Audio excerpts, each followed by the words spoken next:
My name is Professor Amanda Broderick, and I'm the Vice-Chancellor and President of the University of East London.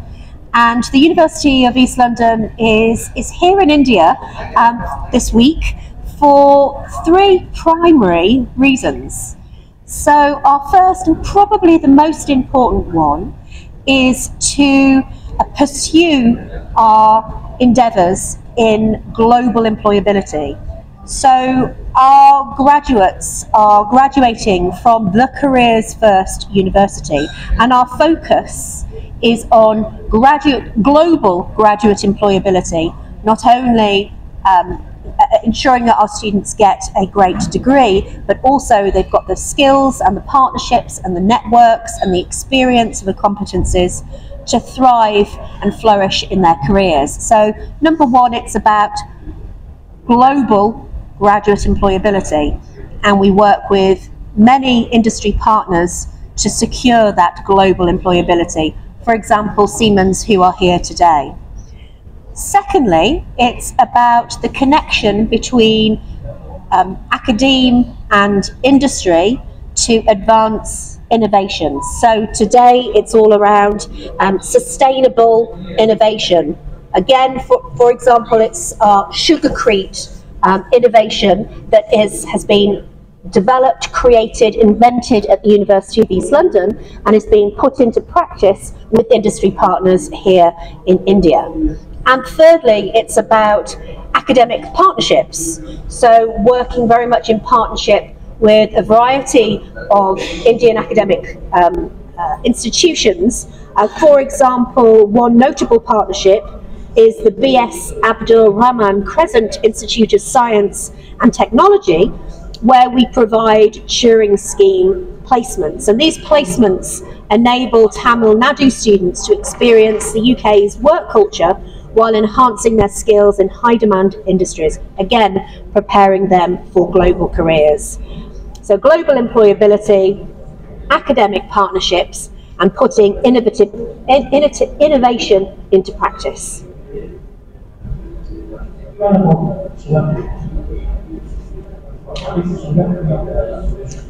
What is sugarcrete? Okay, it's a very good question. Professor Tan. You don't need a mic. Hello, very good question indeed. My name is Professor Tan. I'm the Dean of the School of Architecture, Computing and Engineering. I'm also the Vice Provost for Technology. So all the environmental sustainability related research mostly would be have done in my school, but we have School of ACE. So sugarcrete, basically we use the sugarcane waste biogas to make construction materials. Like the gentleman that Mr. Suna has to actually introduced early on, we invented this, this research, this product, and it was nominated for the Eschscholtz Prize, which Prince William, the Prince of Wales, checked that scheme, and we were the finalists, shortlisted. And so, as was mentioned early on, we have done the research, we have the knowledge, we want to really transfer the technology to make it useful to benefit the society. And India, we found the best partner here in India because we already have a lot of contact with India, we have a lot of students, and we have staff like Dr. Hassan Bey was originally from India as well. So we already have that strong link. So once we have that published, then very quickly that information was picked up and we already set up the connection very quickly. So in the laboratory, we know it will work. It will work, that is a small scale. What I think Mr. Sunas said early on is how to scale up to benefit society, benefit humanity in the long term. And what we are delighted to see is that they have been doing that, not just as a pilot, it's already working now, build a school, and they actually can produce, I understand, at least 1,000 bricks a day. It's going to be increasing. Particularly, I was very pleased to know that the local villagers, local women staff in particular, they are able to contribute to the society, so to speak. So I was really pleased to hear the sugar creek is not just a blow, it's actually a change, contribution to the society, a change for the simple. So thank you very much. So just to finish that, so sugarcrete is a waste product of sugarcane that's used as a construction material that has 5 times less carbon in it than concrete bricks. It is 10 times more insulating than usual bricks and is half the weight of usual bricks. And that's what is being actually used to build new construction, including a school here in India. We continue to do more on that, to do more tests to make sure it's absolutely standard, high quality. In fact, I must add to say, His Majesty the King Charles III, actually came to visit the University of East London last year, and he particularly was interested in sustainability. So he saw the sugar crate, and he was very complimentary. I had the pleasure of introducing sugar crate to His Majesty, and he was very keen to ask me questions. And so, thank you very much. So what is the role of AI? What is Artificial intelligence. Oh, AI, sorry, yes, okay. Please, you take that one. You want it? Yeah. Okay, sure, I can. Artificial intelligence today is empowering us with a lot of data that we can quickly access, process, and analyze. A lot of information is available out there in terms of how we make use of energy in our day-to-day chores, whatever we carry out, or maybe look at things where we are generating energy as well. So, for example, if you are talking about renewable energy technologies like solar energy or wind energy technologies, a lot of predictability needs to happen, wherein AI can really help us, plan, what kind of loading conditions need to be there, how the generation is going to happen perhaps on the next day. So all this predictive modeling can be very useful through AI. Again, the data can be very useful for amending our day-to-day behavior as well. So for example, if there is an AI assistant or a bot that is associated with you as an individual, which tries to manage, in the best way possible, the energy use that you personally would have. So things like that can really change the, the overall system of how we generate energy, consume energy, and manage our energy efficiently. One example of that is we've applied generative AI into excuse me, the Sustainability Living Lab, and that means that we're now able to predict and forecast different energy consumption and how to actually evolve our range of energy provision on university campuses. Ma'am, my question is academics based. See, from your perspective or from the perspective of the students, what are the initiatives the university is initiating to mobilize the inflow? That's one part. The second part is, in case a student who has already been doing a course with you, he wants to grow further up, maybe post-graduation. So what are the initiatives? Yeah. And thirdly, if the students, after completion of their academics, would like to pursue some business-oriented entrepreneurial activities, what's your take? Fantastic, fantastic set of questions. Thank you so much for them. So first of all, you're absolutely right. The next generation is passionate about sustainability. They are wanting to mobilise and enact real change. So that's really important. We're giving them the tools to enable them to do that, whether that's locally as part of their social networks, for example through our community garden even, or whether it's actually being able to access the research data and play in these sandpits of research and innovation. And of course it's also because sustainability skills are embedded embedded into the curriculum. In terms of advanced postgraduate practice and indeed beyond that into postgraduate research, we have a lot of amazing sustainability related programs. Just as one example, I know David will want to give lots more, but one example, we've got the Siemens MSc Smart Cities, which is such a powerful provision co-created with industry to really drive urban sustainability for the future. And thirdly, on the enterprise, we embed entrepreneurship and intrapreneurship into the curriculum, so much so that our students have the skills to be able to start up their own businesses. I mentioned earlier, University of East London is 4th in the UK as a whole for the number of annual graduate startups, and indeed we have a huge number of startups that are not only still in existence 3 years later, but are growing on huge acceleration and growth. So just annually, the value of our graduate startups are in excess of £6 million. So amazing incubation and acceleration, particularly for green startups. As a corollary question, there is a general global tendency at large among student community to resort to the use of ChatGPT. Yeah. Even it's going to be a project submission or whatever it is, they tend to access information and then reproduce it, reflect it. Yeah. Say, how does an academician be in a position to evaluate under such circumstances? Great question. That's very, very important, very good question. ChatGPT and LLM, artificial intelligence in general, is out there. And we as a University of East London, we are the first ones to embrace it, to embrace the technology. We are not, well, to be honest, in the very beginning, there were quite a number of universities throughout the world. They were a little hesitating, what are we going to do? For example, students are going to use ChatGPT or any other LLM to do the coursework, and then the people were worried. No, actually, that's not right, because ChatGPT, in fact, I would not like to use the word intelligence. It is better to say it's actually a huge memory reservoir of the existing knowledge that is already created.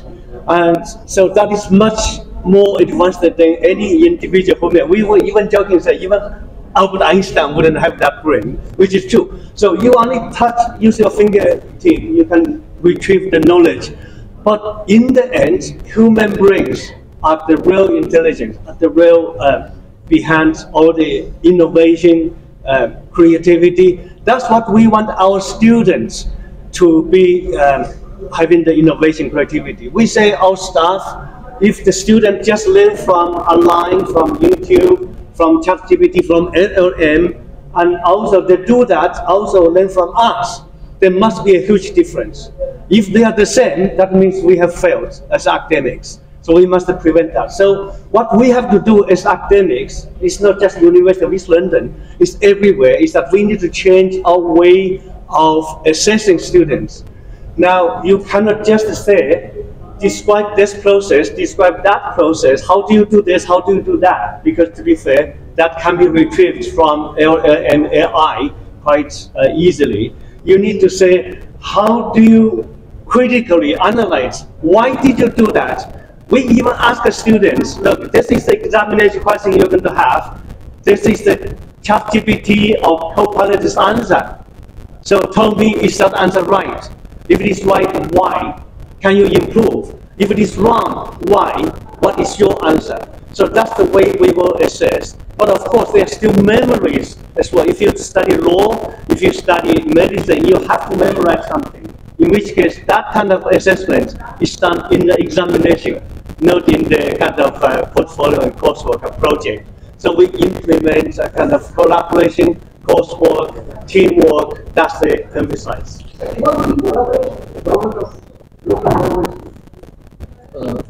Collaboration with Collaboration, for example, with the local council and things like that.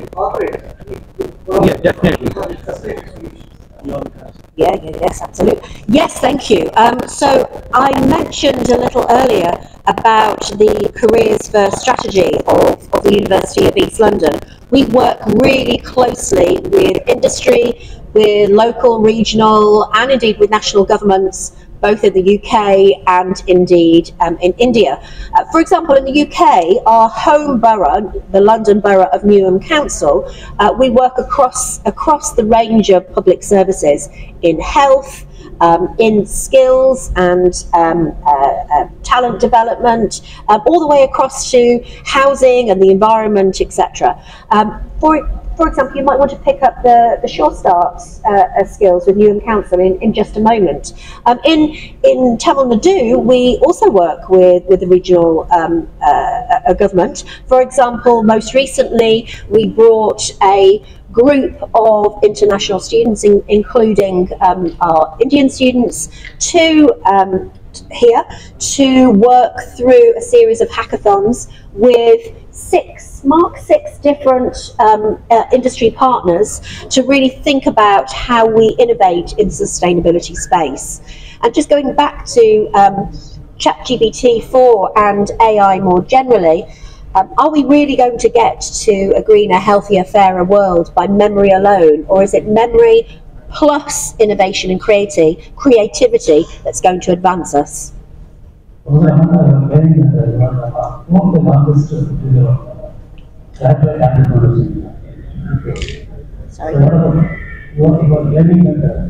We are the top four startups. Yes. Yes. Out of 15,000 students educated in UK, how many of them turned entrepreneurs? Sorry, I didn't get that last bit. How many? So we are saying we are the fourth largest startups. So how many startups have we got in the university actually as a number? Oh, right. Yes. Thank you for that. Yes. So we have about 200 startups annually.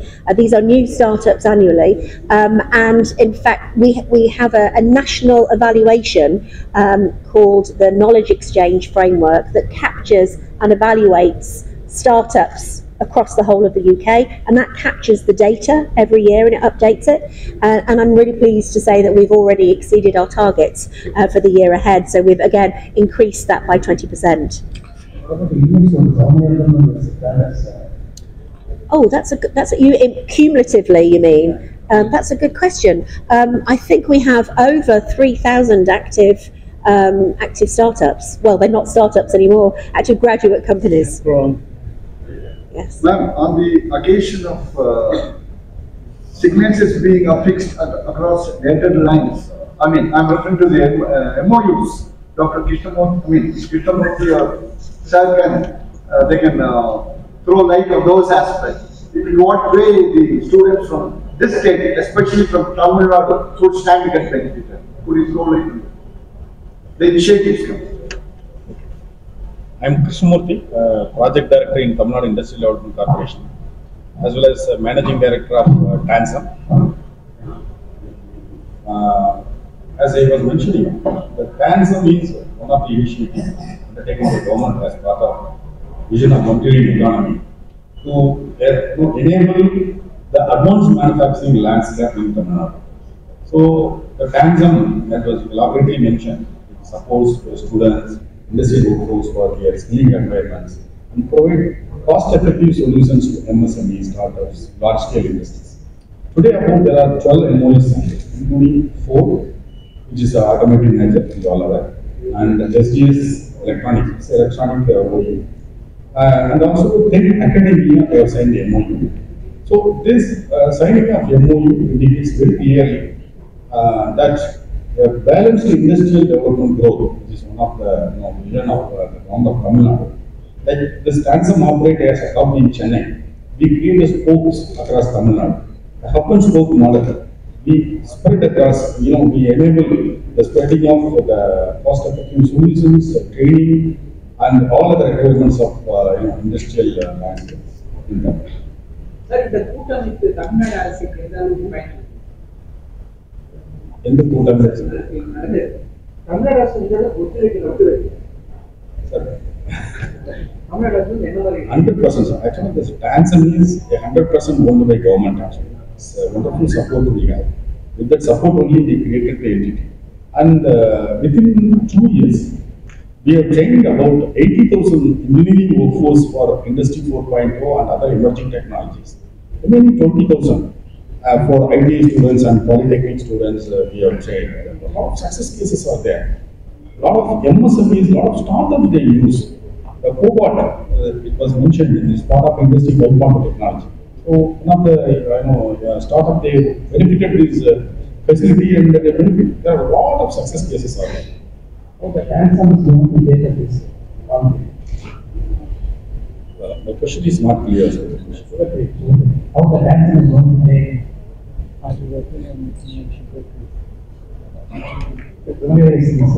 Well, I think this technology which is developed by East London University, I think it's already being developed by another person here in India, in America.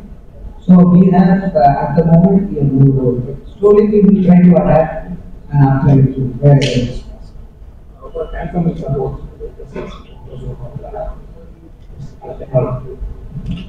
See, this is a technology which is largely used in construction. So we will, wherever there is an inquiry, we will pass it on to them and the industry so that we will be able, if they need it, we will try to do the handholding. But Samsung largely involved in design making. We are making state-of-the-art design. So for example, the product will be developed. It takes about 6 months to 8 months in normal course. We will be able to do it in a week.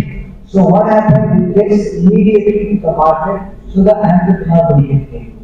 Number two, the children who are coming for startup industry, they come with an idea.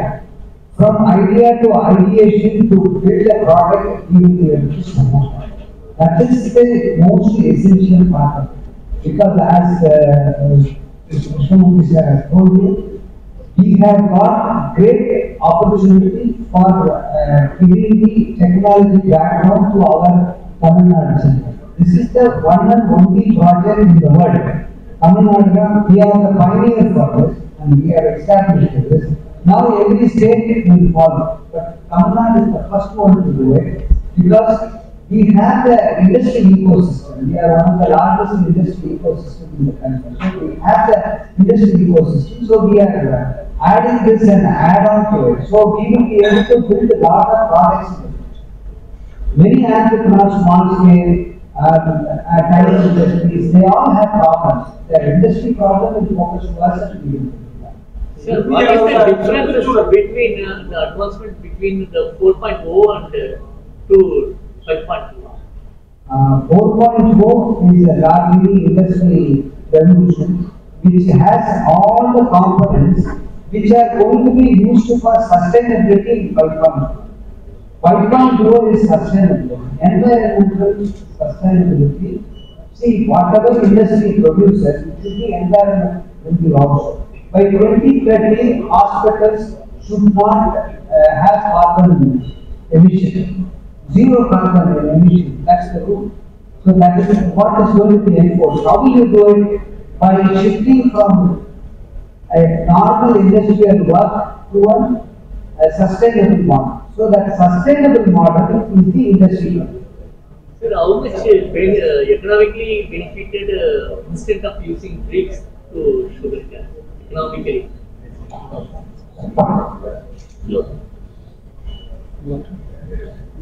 Well, when we talk about the economics, the main benefits that you see in sugarcane is, the benefits through the structural stability that it offers, the insulation level that it offers, the weight of the product itself. So when you compare to a normal brick, obviously, a lot of energy is spent for transporting of your regular bricks. Whereas if you look at a sugarcane-based brick, it would obviously amount of energy. So, in a way, we try to cut down the cost that goes for the transport of the material. For the material itself, the source of the material is a bagasse, which is actually something that is thrown out from a sugar factory. We are actually converting a waste material to something which is going to be useful. So when we are doing that, obviously we are creating such an amount of value to the product. So that value is then communicated across not only in terms of the product itself, but also across the innovative properties that the product offers beyond the existing brick material which is available. So if it, at all, there is a revolution happening in India where we are starting to mass manufacture these bricks, I'm pretty sure it will fall down way lower than the existing bricks around. So wood and bamboos are easily fireable. How you are doing the fire safety measurement on that aloes, sugarcane aloes? You raised a very important point. Obviously, when we are making the brick itself, there are certain amount of additives which are included inside the material, which in a way tries to prohibit. It's very important when we try to develop an innovative solution. For example, the sugar brick, it has to pass through certain stages for it to qualify as a building material. The university comes in wherein we carry out a lot of research work, looking into different aspects of the material, be it the structural rigidity, be it looking at the safety of the product itself. So unless it passes those stages, it does not come out, to be commercially available. So, and a lot of work again goes into the overall manufacturing of this product itself. So we have to partner with like-minded manufacturers. For example, you heard earlier today, wherein we look at how sustainably we will be able to manufacture this as well, so that it fits to all the standard criteria that is required by a building material that has or that can be potentially utilized for making buildings in India or anywhere across the globe. தமிழகத்தில் நம்ம இந்த கூட்டாண்மை முயற்சி எந்த அளவுக்கு வெற்றி பெறணும் Joy Kanyakumari பக்கத்தில் இருக்கக்கூடிய பிரைவேட் யூனிவர்சிட்டி பெரிய ஸ்டூடெண்ட்ஸ்கிட்ட வந்து நிறைய இன்னோவேட்டிவ் ஐடியாஸ் அப்போ இந்த மாதிரி industry academy it's a possibility of developing new ideas into products. அந்த பர்பஸ்க்காக நாங்கள் வந்து டான்ஸோட எம்ஓஇ எந்த அளவுக்கு ரீச் ஆயிருக்காங்க பாருங்க. 650 கிலோமீட்டர்ஸ் தூரத்துலேருந்து நாங்கள் வரோம், வந்து ஒரு எம்ஓஐ எக்ஸிக்யூட் பண்ணியிருக்கோம். Question for you. What's the role of KCG College? Students வந்து கம்ப்யூட்டர் சயின்ஸ் பிரான்ச் இருக்கு, எல்லாம் 9 ஸ்கூல்ஸ் இருக்கு.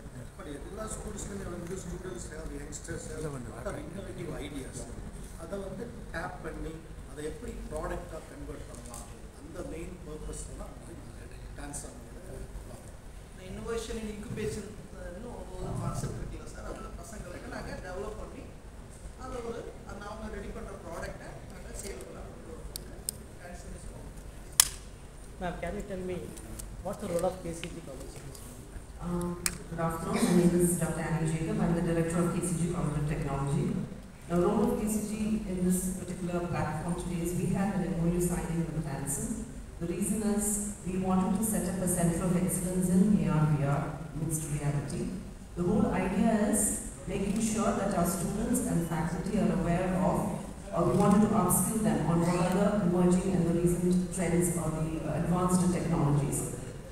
Our institution is one that strongly believes in innovation and entrepreneurship, and we encourage our students to come up with innovative solutions for all the problem statements. So we have a very strong industry connect. The whole idea is when there is an MOU with Tansen, it also gives us the state-of-the-art facility where our students can come and experience on a on an artificial simulated environment what actually happens in the industry. That's one way of skilling them before we send them out to actually in an employable position. So skills that are developed, and also our faculty also gets to understand what exactly happens in the industry. So it is not just for the students, it is also an empowerment or an upskill for our faculty also. There are also areas where we work with research in the Tansen, because there are some certain research funding that has research proposals or research funding that we work with Tansen, where some of the facilities that are available in Tansen, we utilize it for our faculty to do research. So these are the various ways that we are associated with Tansen, and this is today we had the MOU signed basically for setting up this Center of Excellence. That is how we are here today. Thank you.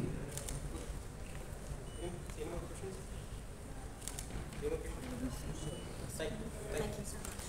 Thank you very